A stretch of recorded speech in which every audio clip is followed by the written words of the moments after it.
İmam Əli haqqında bunları bilirdinizmi?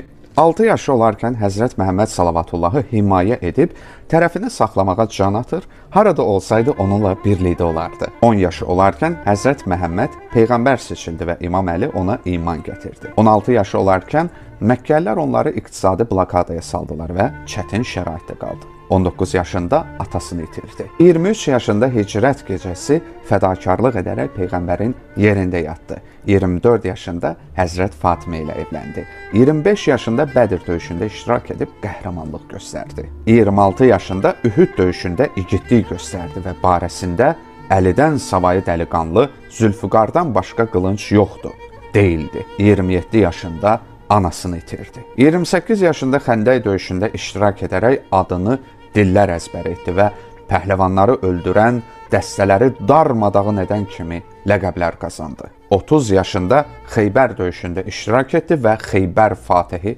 ləqəbini aldı. 31 yaşında qardaşı Cəfər Təyyarın şəhid olma xəbərini eşitdi. 32 yaşında Məkkənin fəthində iştirak edib öndə gedənlərdən oldu. Həmin ildə Hüneyn döyüşündə də iştirak etdi. Sonra bəraət, yəni Tövbə surəsini çatdırması üçün Allah Rəsulu tərəfindən məmur oldu. 33 yaşında Qədirxumda Allah Rəsulu tərəfindən imamlığı və xəlifəliyi elan olundu.